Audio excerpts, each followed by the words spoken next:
Welcome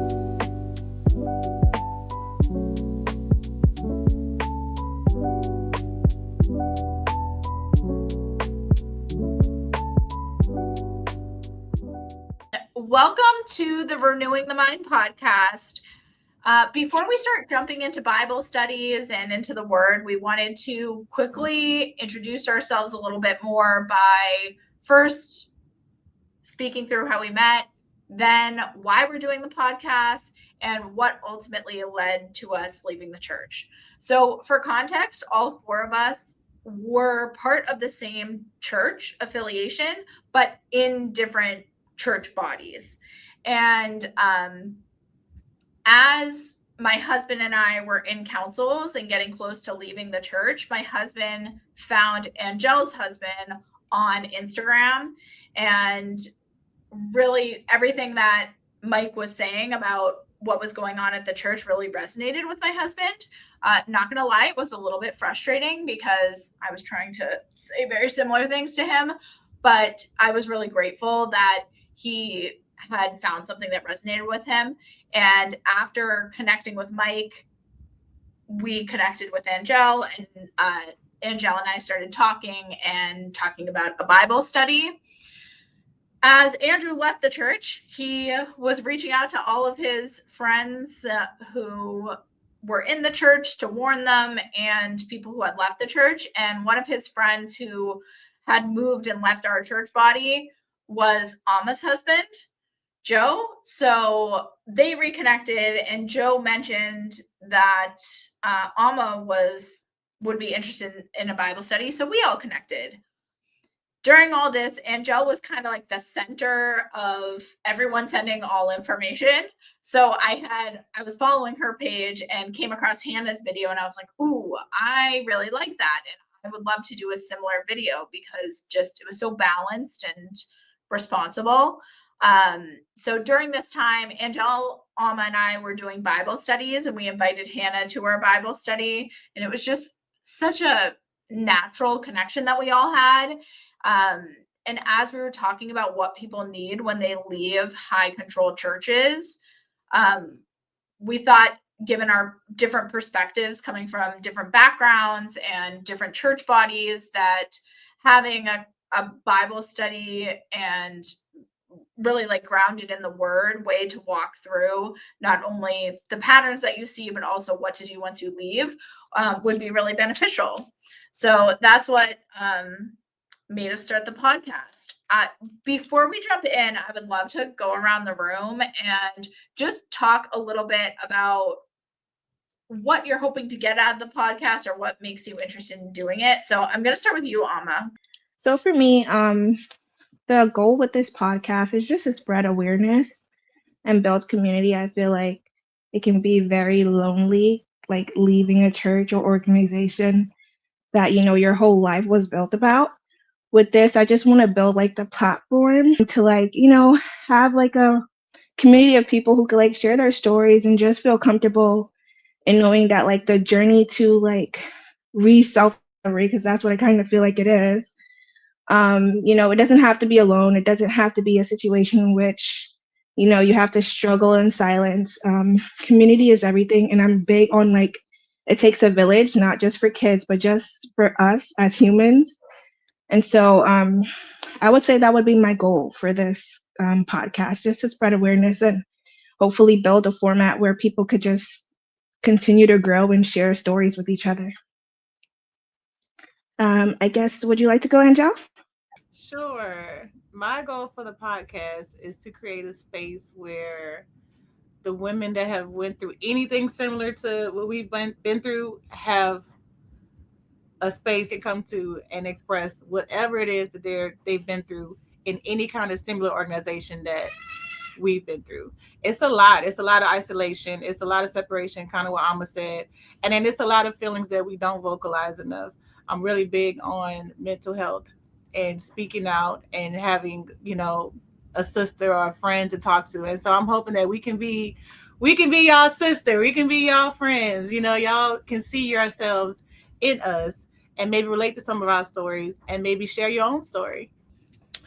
Yeah, I'll go next. Hi, everyone. So I guess, similar to Amma and Angel, definitely the community aspect. And I think as well, just getting across that Christ isn't synonymous with the organization that you were a part of. I think that was a big thing for me, like thinking, okay, if I leave this, what does that mean for my faith? What does that mean for my walk with God? Because the understanding that I had, or what we were taught, is like God and Christ, it is the church that you're a part of, right? So leaving doesn't feel like just moving on in your journey in faith. It feels like leaving God. So I think for me, I really want to be able to encourage people to be able to stay steadfast in Christ, even when leaving places that are harmful like this. And also, like we've just mentioned as well, to know that there's other people that understand. There's other people that have been through what you've been through and can level with you and offer encouragement and comfort as well, just to know that you're not alone and this isn't the end of the road for you. Like, you've got all your life left to live. I'll hand that back over to you, Olivia. Amazing. Yeah, it's been an interesting journey. Now I'm a few months after leaving the church, and I think that it can be really confusing when you first leave on, okay, well, what's next? Hey, I just want to jump into another church, or I want to, a lot of questions that people who are still in the church, well, do you have a problem with the doctrine? And initially I'm like, no, it's just, and now I'm like, yeah, actually I do, but it's a really big process.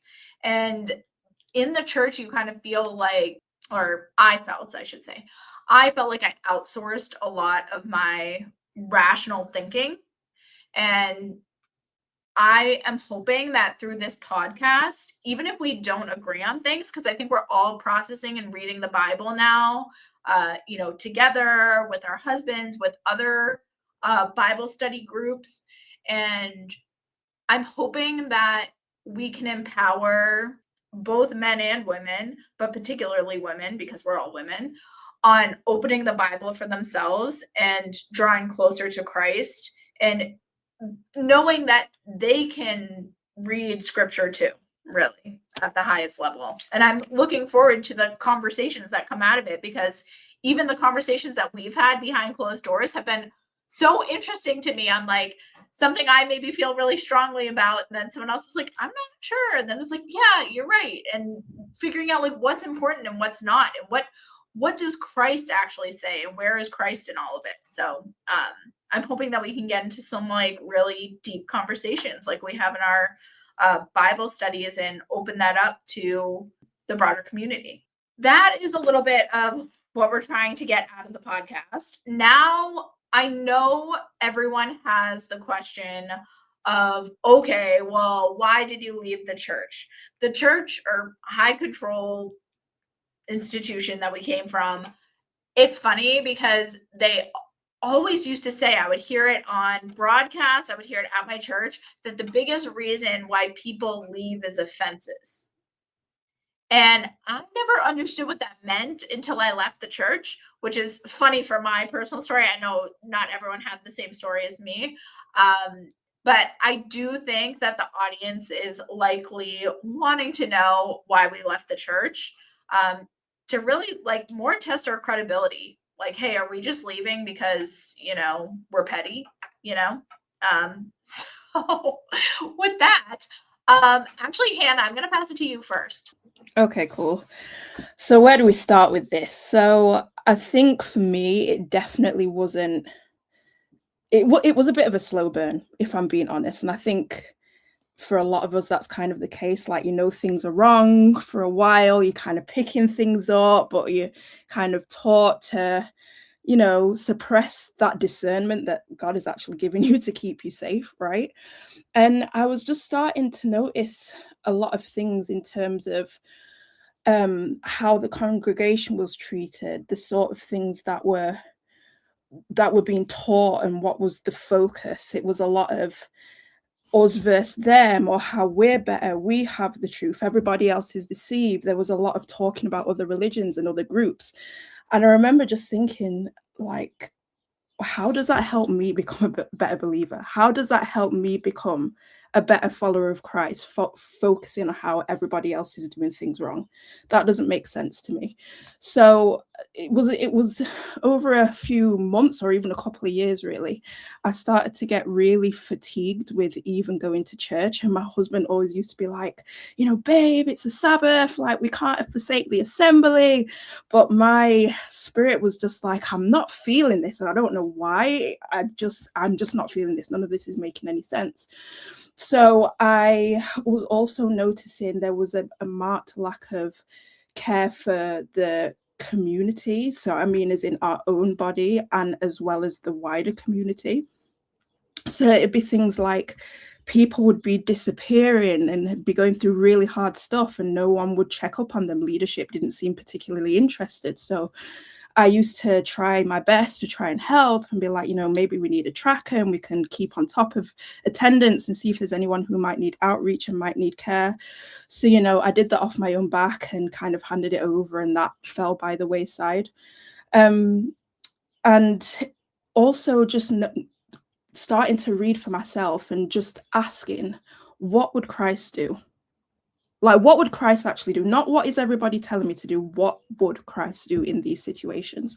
So I started to read more for myself and realized that Christ's ministry was really focused a lot on caring for one another, right? It was a lot about community, about helping our families, our wider community, going out, helping the poor, those that are less advantaged. Like, this was a cornerstone of Christ's ministry, right? So I started to ask questions and be like, you know, like, are we going to do any of this stuff? Like, is this important? And the responses I was getting back was really strange, as if to say, like, I had literally like two heads when I was asking these questions. I was like, okay, this is weird, right? So I had a personal tragedy and I decided to step back and have a bit of space to like recover off the back of that. So then I was like, okay, I've got to go back to church, whatever the case is. But I was like, you know what, like, it's on my conscience. Like, I need to make it known where I stand. So I actually wrote a 2-page letter and I said to all of my local leadership, like, can I just read this out to you? Like, this is on my heart. This is really important, and kind of going over all of these things.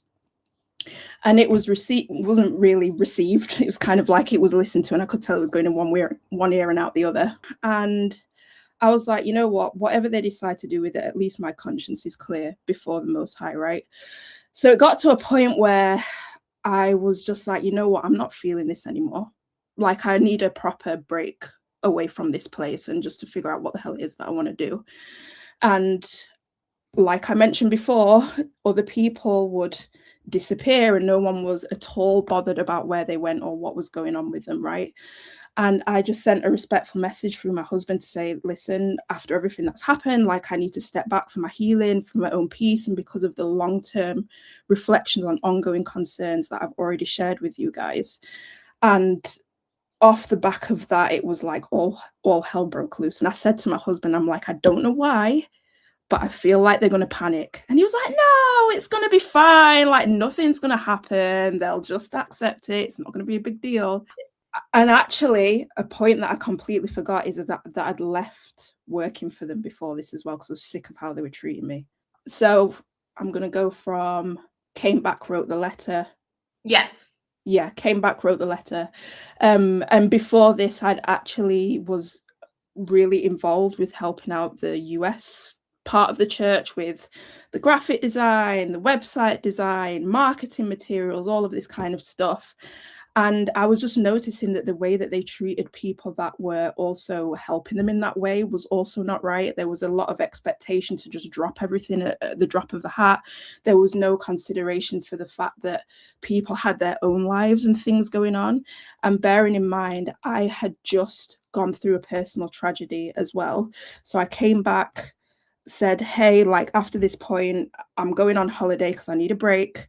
If you need me to do anything, you need to tell me now because I'm going on holiday and I need a break, right? So that was not respected whatsoever. I was getting calls at 11 o'clock at night, all kinds of crazy stuff. And I was just like, you know what, I'm done with this.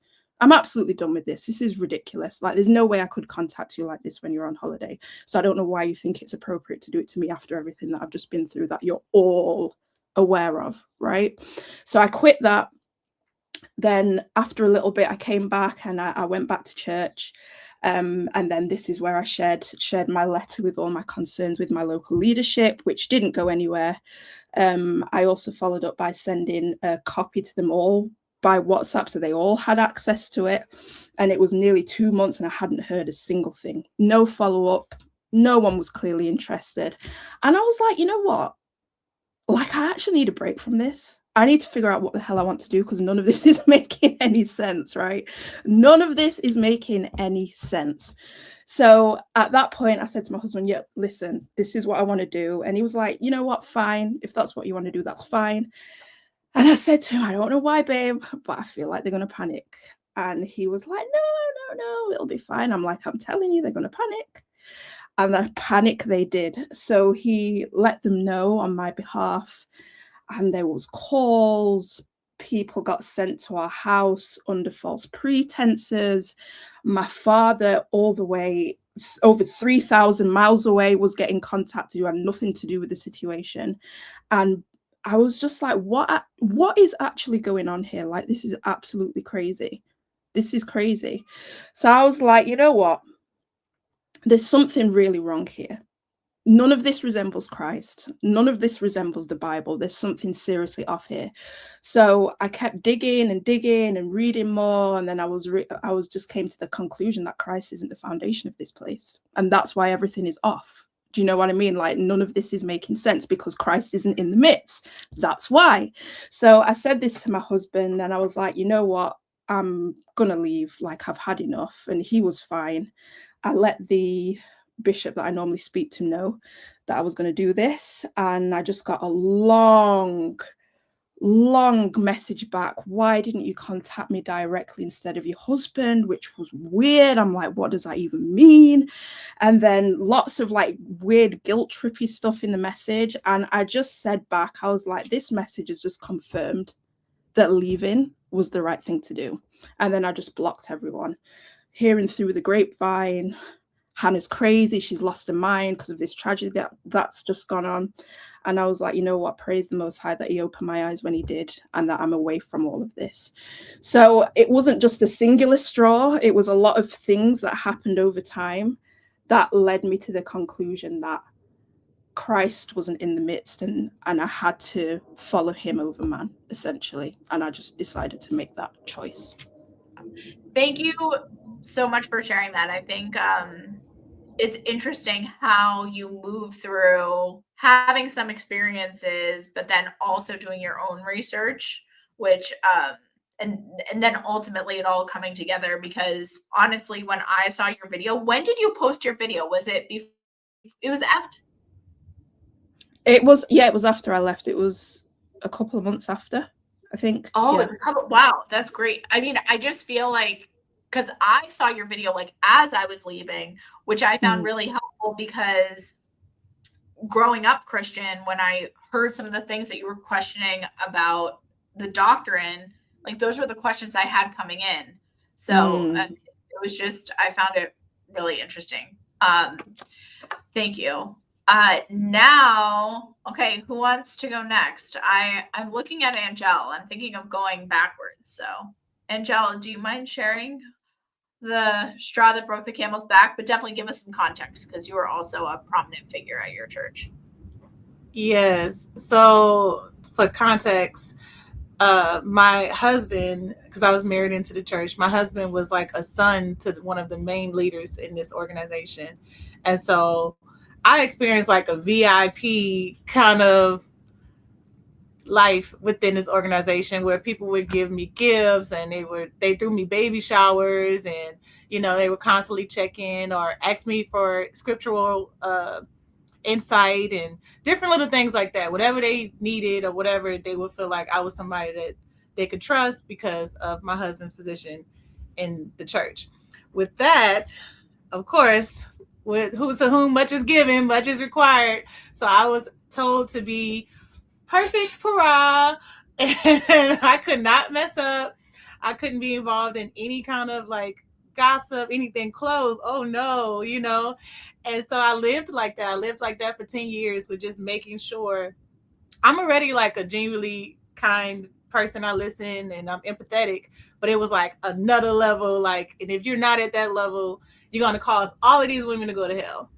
So it was like we were getting judged on. Even one of the elders that's in Houston, he mentioned it in a council with my husband that we need to take better control of our kids.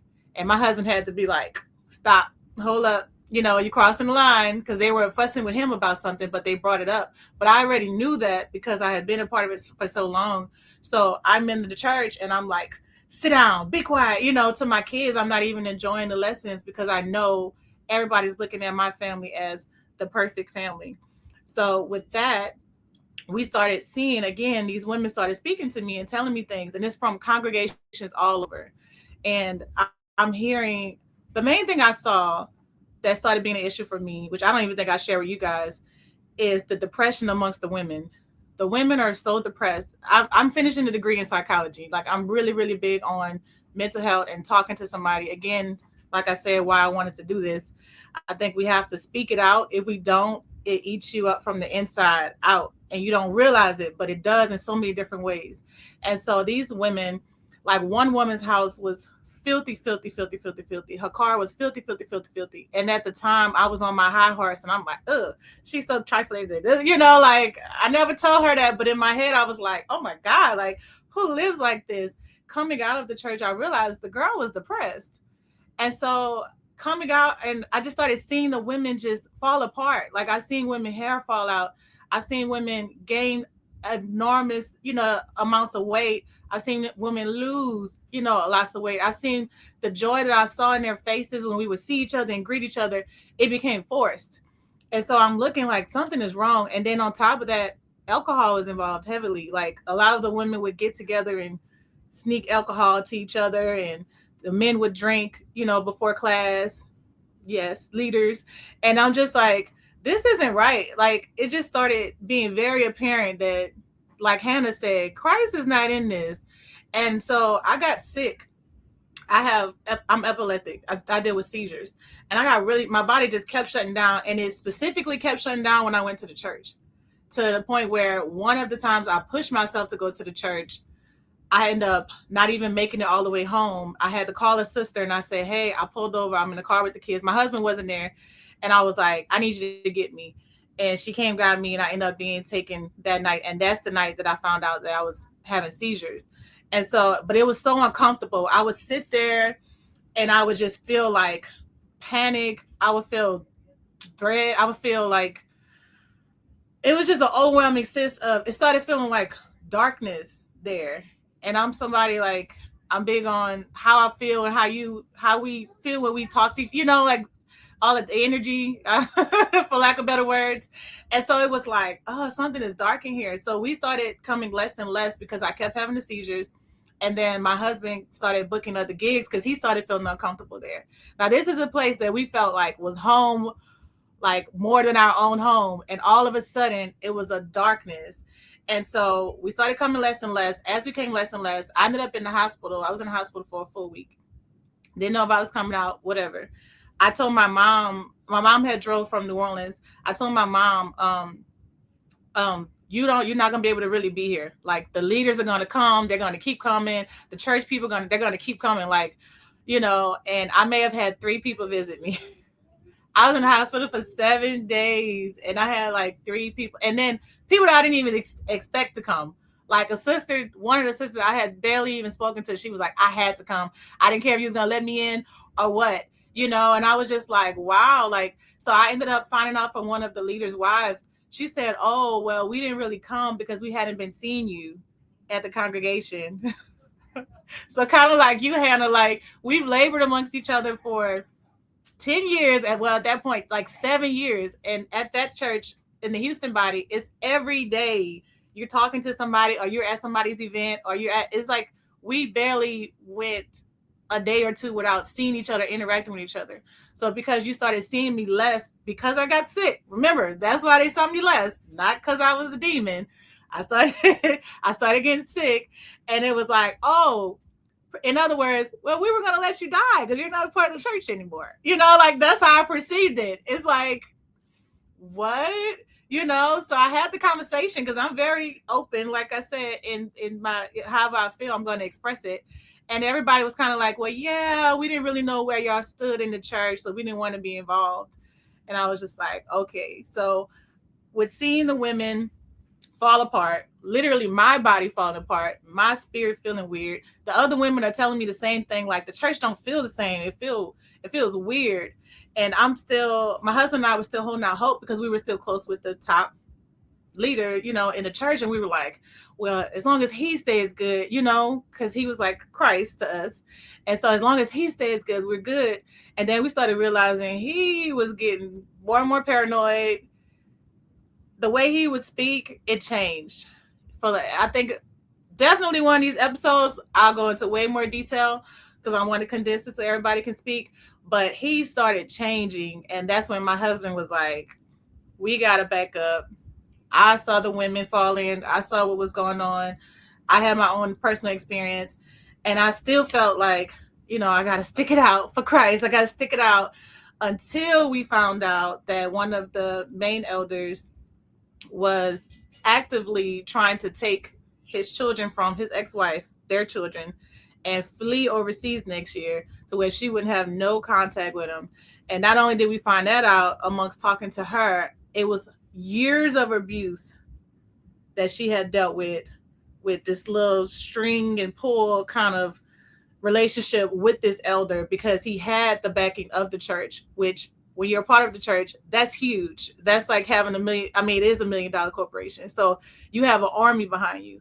If you're a woman in this organization, you don't have a voice. So this is a woman, little bitty girl, you know, being broken down mentally and physically, emotionally, spiritually, and this big old guy with this whole $1 million backing. So that's when my husband and I put our foot down. We were like, nope, not going to do it.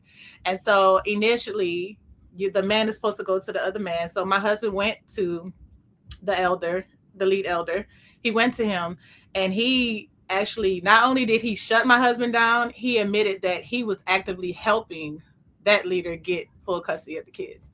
So that was a straw that broke the camel's back for us. We were like, we're done. And just like Hannah, once we decided we were done, we were publicly bashed. I was like, is this what celebrities go through? Like with paparazzi and, you know, like the lies that get told? Because, oh my God, like the lies were huge. Like the amount that he talked about it made everyone curious, because it was like similar to like what Hannah said on why are we spending so much time talking about like other religions? Like, why aren't we just focusing on what we need to do to make our election sure? It's like the amount of time that he spent talking about you guys was odd. It was peculiar, and it actually did the opposite effect of like made everyone more interested. I'm like, why do you keep on bringing this up? Yes, it was like 2 months. 2 months of like constant videos, and it's like it was longer than that, sis. It was going on for longer than that. Yeah, I think I was in a time warp. I don't even know. To your point as well, what was so shocking for me, my husband, because he's been around Mike and seen what he was doing behind the scenes, and other people, was the lies. We were just like, what? Like, everybody who's been around knows that this isn't true, but obviously your average person that doesn't know what's going on behind the scenes has no context. So we were genuinely shocked to hear what was being said, to be honest. And that was the sad part. It was like somebody like you have the background and you knew, and so that's how her and I started reaching out, because she's like, this is a lie. Like, I can't believe he said this. Do you know this and this and this? And I was just like, girl, come on. I know. Thank you, like, for having my back, because it was like the other people don't have context. So if you believe one person, I mean, and that's the power of persuasion, right? Like, or that's the manipulation part, because you know they're going to believe anything you say. Like, they're not going to ask for proof for anything you say. But everything we said, people were like, where's the receipts? Where's the proof? And it's like, do y'all walk around recording people that y'all know and love and trust? Like, who does that? We don't have proof of every conversation, but we also don't have a reason to lie. They have to protect $1 million corporation. we're just defending and clearing our own name. We don't gain anything, but to let you guys know, like, who y'all saw us be for 10 years is who we are. But then it even got to a point where it was like, why keep defending? Like, either you're going to believe it or you're not. Like, if you can't believe it, you saw it with your own eyes and ears for 10 years because somebody said different, that's where it is. And I do have to say, like, even for people that didn't know you guys before all of this, it was very weird just to see how many broadcasts were like put on stream and like subliminal messages, especially at like high holy days, feast days. I'm just like, I don't like this. Like, it's clear to see, you know, that, as you said, Christ was definitely not in the midst, because it's like, how do you use that, you know, a holy day to kind of bash someone underhandedly? Like, it was just weird. Yes. And see, we're all, you know, the people don't really know, we're all in different cities and states, and, you know, Hannah is overseas. So that's how big, in case you guys don't get how big this was when we left. It was huge. I had people from all over different congregations, like, they said this about you guys, and they said this, and it was like a smear campaign went across all the congregations, just channeling my little old family, like, your husband is the devil now, and, you know, and things about me. In the Houston body, they specifically spoke about me because they knew that the women were still coming to me. And so they had to like try to then make me look bad too, you know, like, no, beware, you know. So husbands, one of my closest friends in the church, her husband left her because he found out that she was still talking to me. So it was like they really instilled, yes, he left her. They have multiple kids. He left her and he got promoted. Let's not forget that. He got promoted because he has an undying loyalty, even to leave his own wife and mother of his children. We'll get more into all these stories. Yeah. It's a lot of stories, y'all. Y'all gotta stay tuned with us. That was great. I think that there are so many learnings coming out of your experience, and I think especially your perspective from having your husband be in leadership, and I think that the manipulation of the senior leaders on young men in leadership is definitely a topic that I'm hoping we can go a little bit more in depth into, and actually was part of the problem of why we left, actually. So before I jump into that, Amma would love for you to share. You had quite a long journey. So yeah, tell us a little bit about your experience. For me, you know, my journey started pretty early. I was 16, 17 coming in. I graduated from high school early due to my academics, and I was able to start college early. So getting into the church around the same time as getting into college, I was a little bit because I'm like, wow, I'm starting life early. You know, everything's going to be great, my future, da, da, da, da. So I was super excited. Getting into the church was kind of like challenging for me because I was brought in through my parents. And so I didn't really fully understand like the doctrine or like the way of life, the culture. And so it was like a really rough adjustment. I think that was like a couple years before COVID, but even just getting in there, you know, end times and stuff like that was heavily preached. And so I feel like for me, it kind of started to like dim my light a little bit over time. Like, I'm like, oh, yeah, I have all these dreams, but like, will I even get to do it? And so it just made it rough, I feel like, on my mindset, like my mentality. But ultimately, I still became obedient. You know, I listened to my parents and I trusted them. Throughout my growth there, I feel like I ended up just giving so much of myself, my life. Like my parents even allowed so much of, you know, we put so much trust into the church because we thought in putting trust into the church, we were putting trust into Christ. And so that ultimately led to a bunch of like really hard things happening for us as a family. And I feel like from that point, like kind of like Angel was saying, the women who have depression. Yeah, I was one of the silent young girls with depression. My anxiety like went through the roof. Like I felt like every time I went to church, I had to be like pristine proper because everyone was just looking at me, waiting for me to mess up or crack. And mind you, we weren't anybody special. We were just a normal family coming in, nothing really going on. And so you could just feel like if you're not, it just makes you feel like you have to be accepted. Like the social pressures that you think you would face outside is like heavily like pushed into church. And so it was a while of like feeling accepted for me. But eventually, I kind of like, I still kept on because I'm just like, I have to be strong. Christ is strong. We have to follow his example. The things he went through, we got to go through something, even if it's just, a little social pressure, anxiety. I'm like, I got to keep trying. And so I ultimately allowed myself to like, just, I guess, put my head down and be quiet, be meek. I went into a choir and I went into, feeding the poor. I kind of started that up for the New York congregation, but eventually it kind of became someone else's thing, how that goes. And so at the time I just kept trying to fit in wherever I was able to.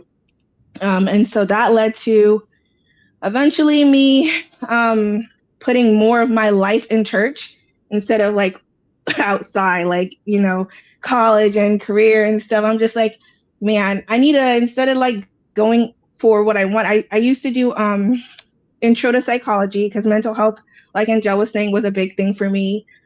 And so I was doing that in college, and then eventually with all the fear mongering and things that were going on, I'm like, you know what?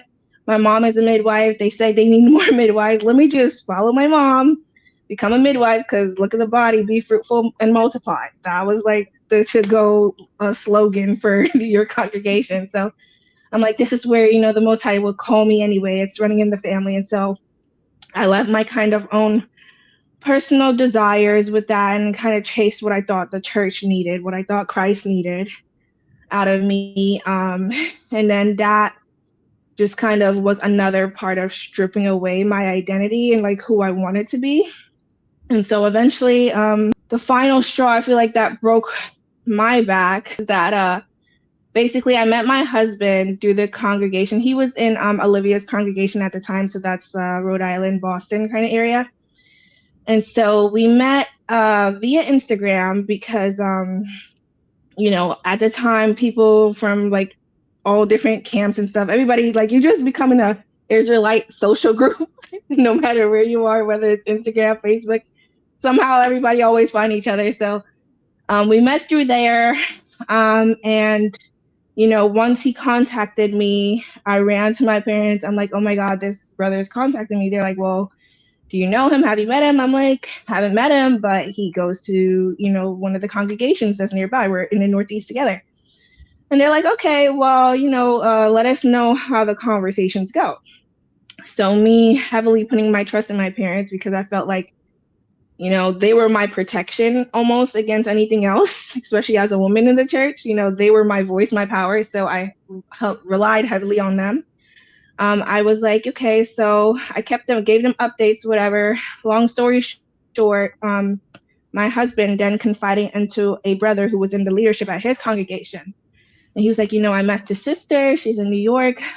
Things are going well. I spoke to her parents, I'm trying to do things by the book. The Bible says, go to the Father, and ask for his permission. And he's like, I did that. I spoke to her father over the phone, and he's give us the blessing to basically have communication. And so with that, the brother kind of gave him it, like they just went crazy on him. He was just like, oh, that's not right. We have structure. The church is, the people who brought you in and her, and, there's a system that's in place. And he just really received so much backlash for it. I feel like it was just so unnecessary, but whatever. I mean, my husband, he was just like, okay, he took it. And he was like, basically, he's going to keep that in mind moving forward. And so with that, basically, somehow the leadership of his congregation found out somehow, like, how did that happen, right? And basically from there, they contacted my husband, and it was like, oh, well, do you have anything to tell us? Just how they started it, you could just tell it wasn't like a Christly, like, oh, let's just, be earnest and on. No, it was sarcasm. It was like underhanded microaggression, you know? So they're like, oh, so you have anything to tell us? And he's like, not really. They're like, oh, how's life going? He's like, pretty good. Praise the Most High. I can't complain. And so they're like, well, we know you're lying to us because we heard you talking to a sister. And so from there, it became a whole big thing in which the leadership of their church spoke to my parents, and they were reprimanding my parents. My parents are older than most of these men, by the way. My dad is, you know, they're older folks. So imagine having to like be told, oh, your daughter's not allowed to, you know, speak to people from our congregation without our approval, whatever. And my dad, you know, he stood his ground. He's like, well, a brother reached out to me to speak to my daughter. I gave them my blessing. He's like, according to scripture, is that not how it's supposed to go? Like, how far are we trying to push this system that you guys put in place? Like, you know, praise the Most High, you guys allowed a congregation to be able to exist in which we can actually find people. But they didn't care about that. For them, it was more so like a power trip, you could tell. And so they were like, well, no, well, this has to go to, I need to speak to the leadership over there. Give me all the number, da, da, da. Somehow it became a big thing. And then all the leaders and my parents and my husband at the time got on a call. I wasn't allowed on the call. They didn't want to speak to me at all. I'm like talking about me, but I'm not even a part of it, but whatever.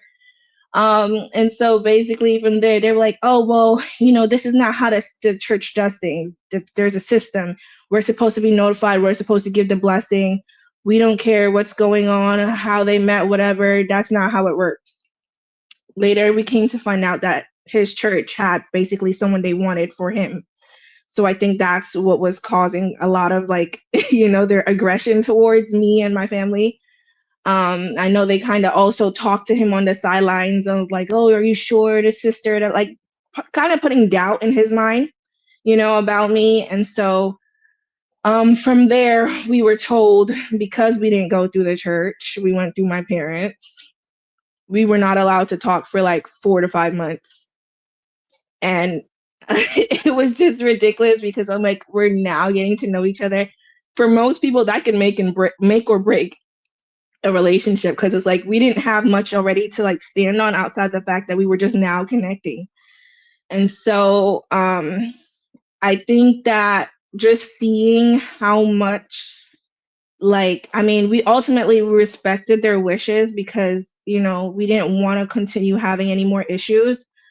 But after that, once we had our like 4 to 6 months, that was up, we basically came to the conclusion, my husband included, with the understanding that like, yeah, we like the church, we understand the doctrine, we accept that for at the time being, but we're like, this has gone far past like, you know, just being a member in a church. It's like now they're like meddling between a family's, you know, system, a family's relationship. And so we agreed that we were not going to notify them anymore about anything else regarding it. And so we told them, we're like, okay, we're going to listen to what you have to say, but ultimately going forward, you know, they're courting, look out for whatever else is to come with that if it's whether they be married or not.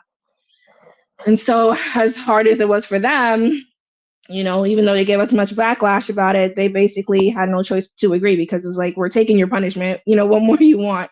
You want to, like, you know, so they had to respect that. And then ultimately from there, once me and my husband did get married, because that was the next time they got involved, we sent them a "we're getting married" card. We just decided, like, I'm like, oh my God, you know, we got married. I moved in with him.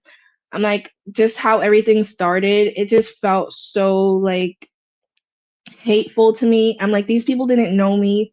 They never gave me a chance. We had 1 tabernacles with them during our courtship. And I felt like they just kept staring, like they didn't talk to me. They looked at me as if I was like a sickness, you know, the leadership there. And I just felt so uncomfortable. So by the time I moved in with my husband and we were expected to start going to Shabbats and stuff, I was just like, I don't feel good. Like, I feel like my anxiety was spiked. Like I was a mess. And so we didn't go. And then over time, we just kind of like fell into our own kind of pattern and our own thing. And then we moved to New York, so that allowed, space from his congregation. But then obviously my congregation, unlike you guys, it wasn't like a public chatter. It was more of like a private chatter, even though we're not supposed to gossip, but somehow everybody knew my business.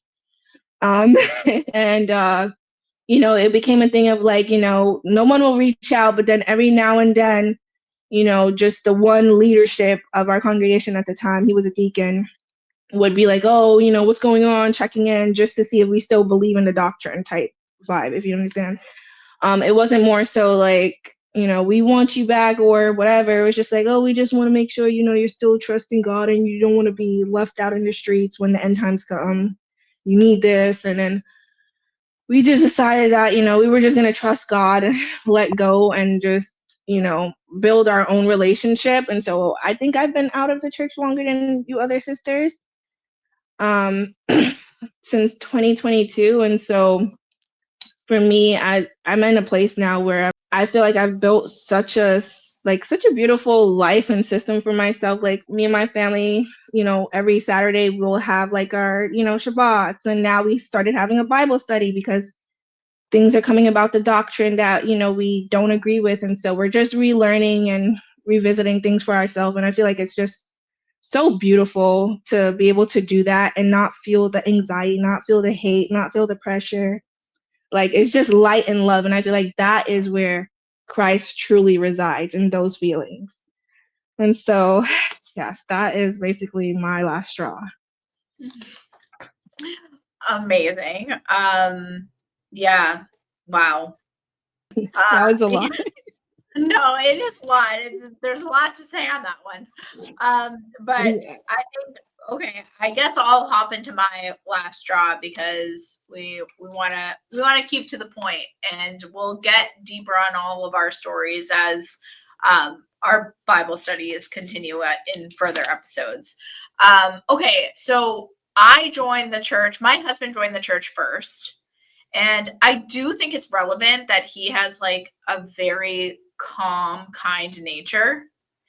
And when he joined the church, first he was like kind of like, it's all a lie. And we had already been going through we both were Christians. We were already reading the Bible and like choosing, hey, I don't think we're going to celebrate Christmas. I don't think we're going to celebrate Easter. Like we were already having these questions. But when he jumped over, I do think that it is relevant that it's like a Hebrew Israelite church because it is a big part of the doctrine that they teach. Like it was just a little bit of like a jump too far for me at the time. Like I was like, okay, like how'd we get from like Christmas is pagan to like this, who the true Israelites are being like the core part of what we believe. So in the beginning, I was like not into it. And then when COVID came and Black Lives Matter, it did feel like a little bit like end timesy to me. And I had already kind of heard a lot what the elder was saying, and he wasn't for Black Lives Matter and was kind of like, hey, this seems suspicious. And I'm like, maybe they're onto something.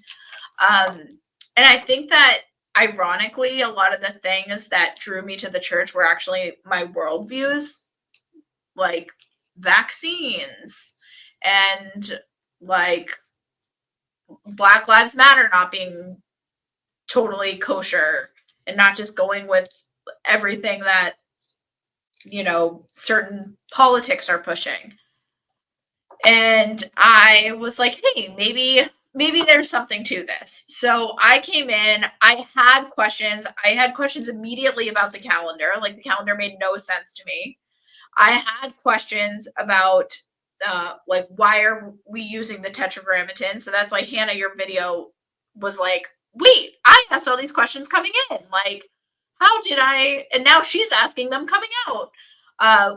So as I came into it, I felt like slowly I just started handing over like, okay, well, they say that the least among you is going to teach you. And I guess it just so happens that God gave all of his knowledge to these two guys in wherever they're from, Philadelphia, and like they know better than I do. And I slowly started decreasing my confidence and increasing theirs, but it wasn't like this. it wasn't something that I knew I was doing, if that makes sense. Like, I thought I was being a good girl and a good Christian. I thought I was doing the right thing.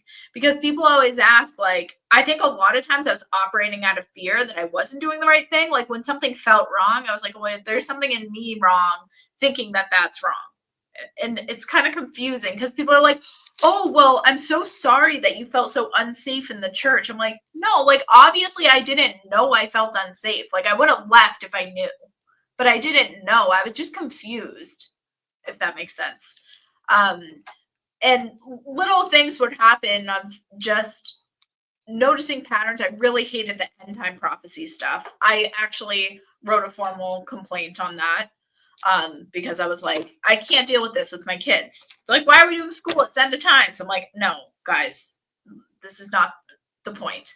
But what really started happening with us, we became pretty close friends with leadership. And during COVID, they were asking a lot of people in the congregation for money. And I think everyone felt comfortable just giving to them because it was like, hey, you know, people are losing their jobs over the vaccine and whatnot. So it was a little bit of an exception period. And then it started picking up again. And I was just like, this is kind of weird. Like, I don't know that this is right. And an incident happened where one leader asked me to contribute. He did say it was specifically outside the church, but when you're part of a leader, like, I think Angela and Amma, you guys are kind of into like the whole psychology thing, and it's very well established in just like regular law and morals of when you're in a place of position, you know, not to take advantage of that position. And they were very much, a leader asking you for something is different than just a lay person. So even though he was like, oh, this wouldn't be part of a church, but he wanted me to help with a medical procedure, and her husband wasn't coming to the church.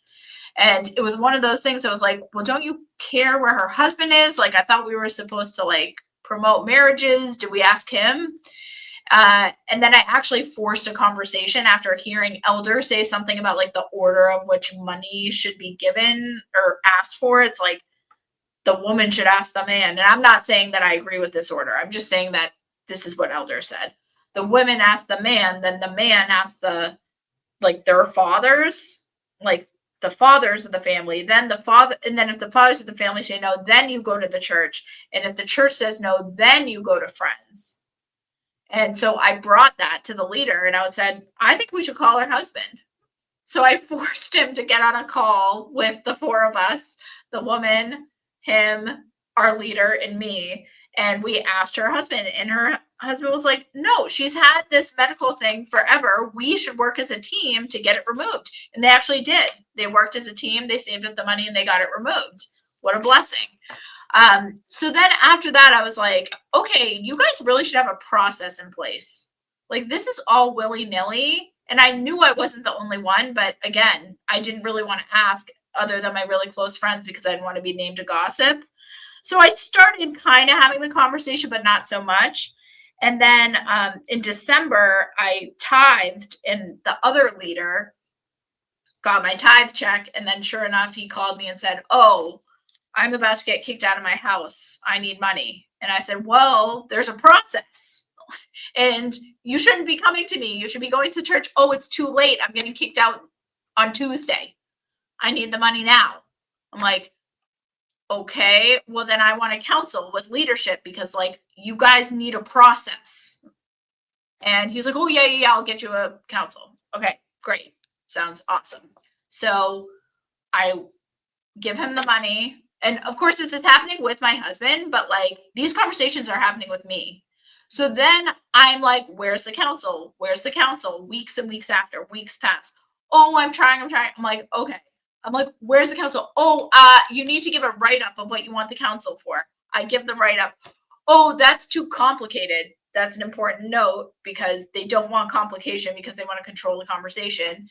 They said, you need to simplify it. I said, okay, fine. So I simplified it. Then they said, oh, actually, you can't bring the counsel. Your husband has to bring it. At this point, I was frustrated, but I was kind of like, whatever, let's just get the counsel done.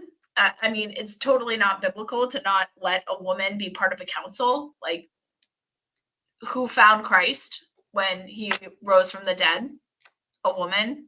Like, it makes no sense. But I'm like, okay, fine. So then during this time, my husband was not aligned with me. He was like, there are friends. And I'm like, I don't know about that.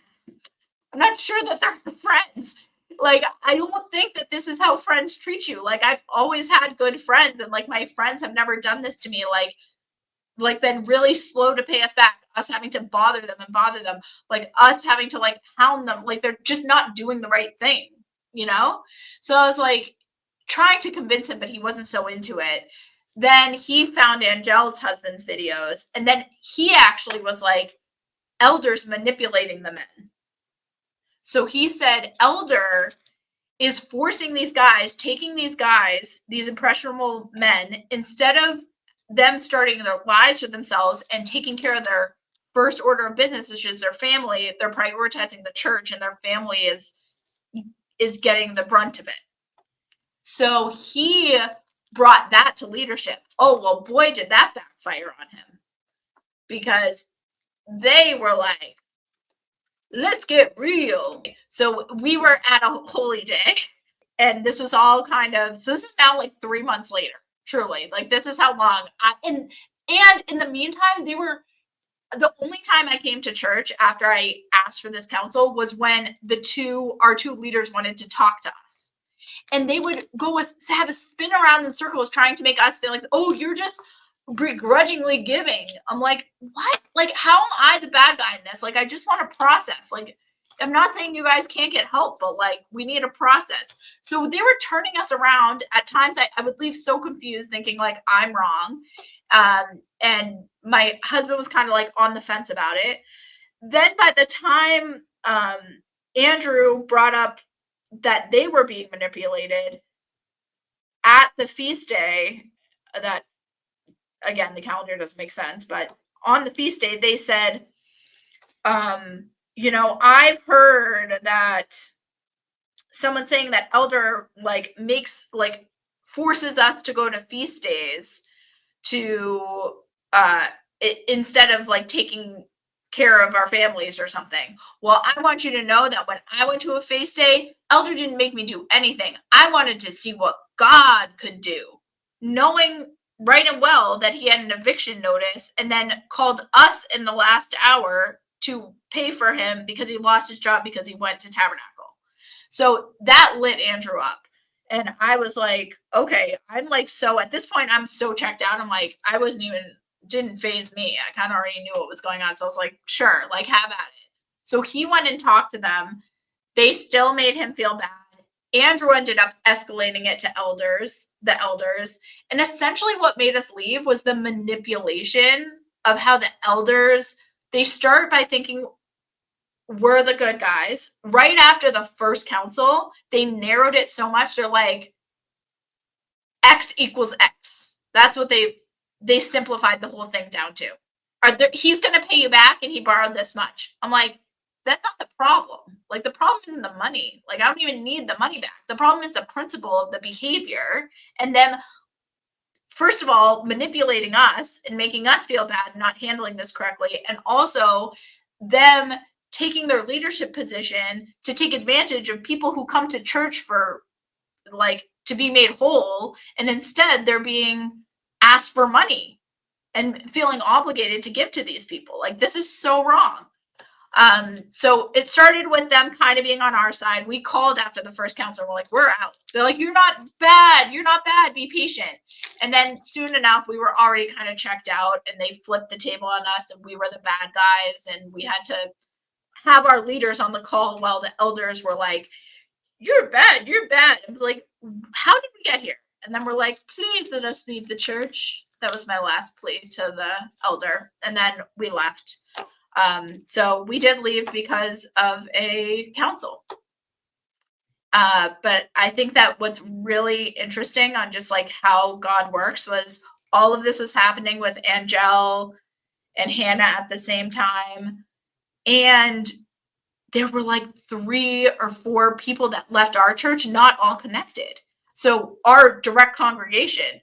So we were like right after I had not only the Bible study with Angel and Alma, but also our Boston Bible study, like our Boston, Rhode Island of all the people who left there. So that was the straw that broke the camel's back. But I am happy to say that I feel exactly to Alma's point, like so much lighter and so much happier and so much closer to Christ.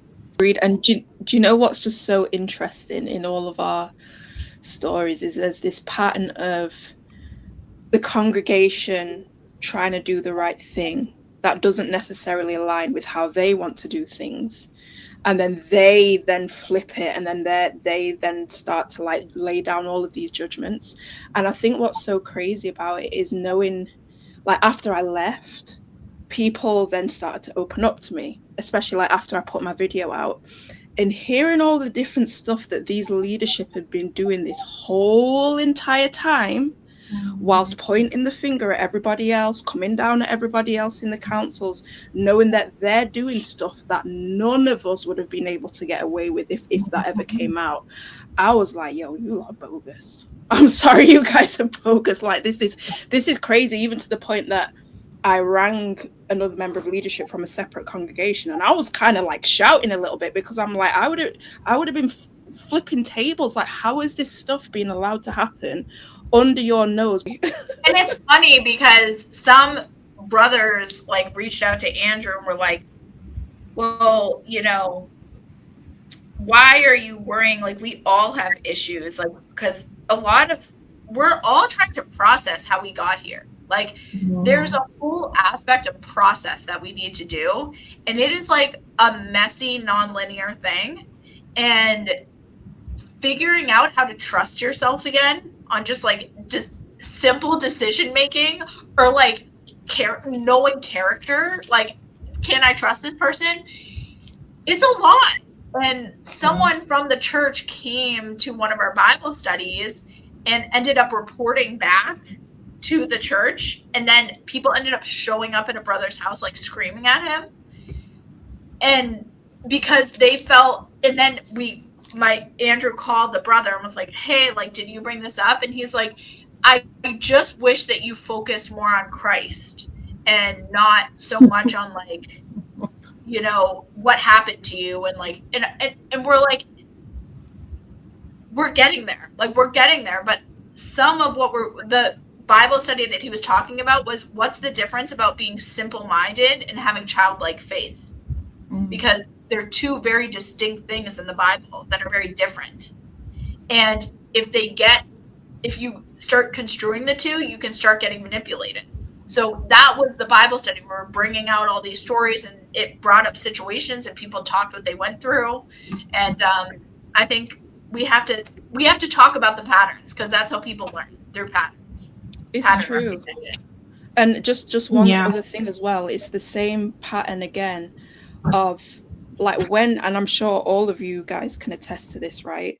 Like, when I was in that place, I barely heard anything about Christ, especially when it comes to the main elder and because I just checked out, I think, after COVID, and the going on and on and on and on about COVID. I said to my husband, I'm like, I can't hear any more of this stuff now, like, I've had enough. Yeah, it got to the point where I started to get really, really frustrated with hearing all the doom and gloom, and it was switching, and it was this and this and this, and just scaring people.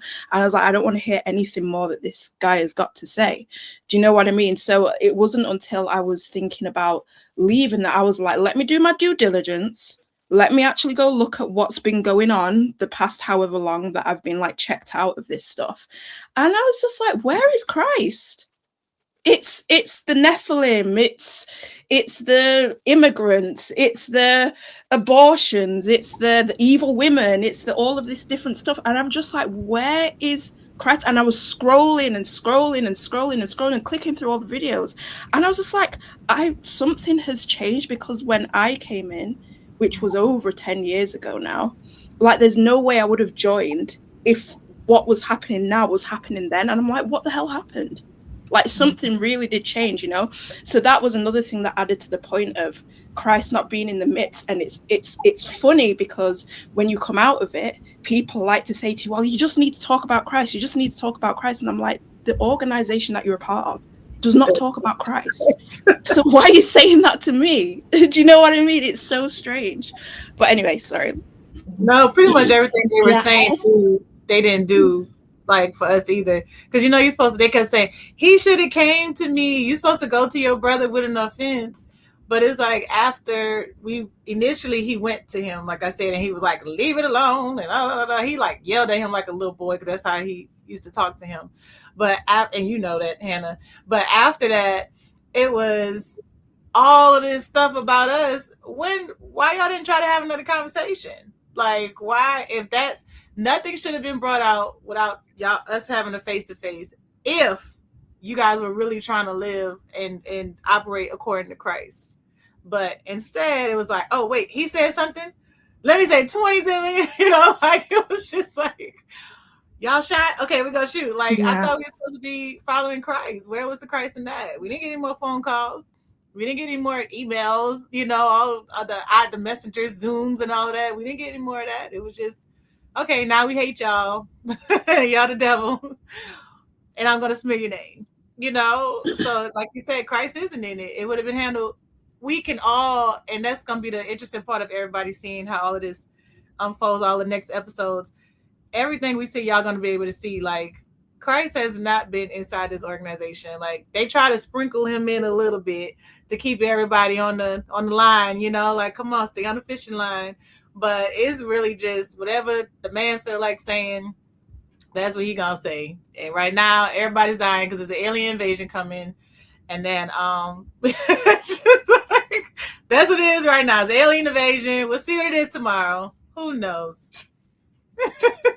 Honestly, as hard as COVID was, I think that was the break that I personally needed, because we literally couldn't congregate, right?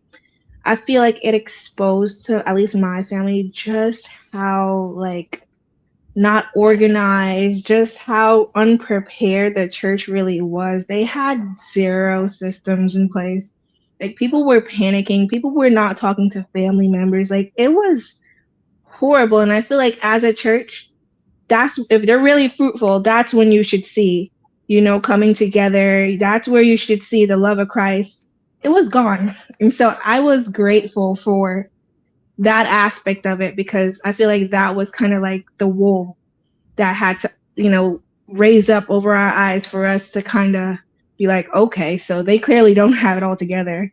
You teach an end time prophecy, but when something crazy like this happens, everybody's like, oh my God, what do you do? Don't talk to me. It's just not organized. But they preach the Most High as a God of order. But how are you following his examples? How are you following his teaching? Like, the thing that's interesting to me is when I first joined, I was like, it is so weird. I have gone to church my whole life.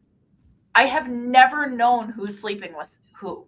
Like, I've never known. It was never appropriate to know who single people were dating. Like, they would bring in someone and you're like, cool. Like, it was like never a thing. And I was like, if my husband, God forbid, ever died, I was like, I have to leave this church, because, like, this is not how, I'm not going to do it this way.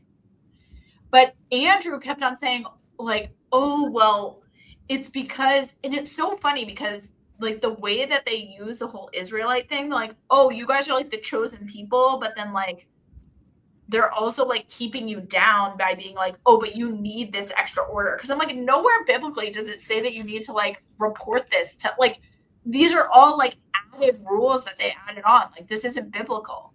And then he's like, it's because Israel needs the order. I was like, well, I'm not Israel, so if it ever came to me, I'm not having that order, because I would not put up with that. And hearing how bad it is, like, a lot of the women stuff too, it's like, I'm in a relationship with a super kind, like, collaborative husband. So I kind of needed the woman stuff of, like, get in order, because, like, I need to chill, right? But after seeing how that gets manipulated when it's in the wrong situation, I'm like, whoa, guys, like, this is wicked dangerous. Like, the level very dangerous of abuse, the levels of domestic violence. I was just like, this is insane. Thank you for spending time with us. If our conversation resonated with you, know that you're not alone, healing is possible, and Christ is faithful to lead us into truth. If you enjoyed this episode, please like, subscribe, and share it with someone who may need the encouragement. Join us next time as we continue renewing our minds through honest conversations and God's Word. Until then, peace and blessings.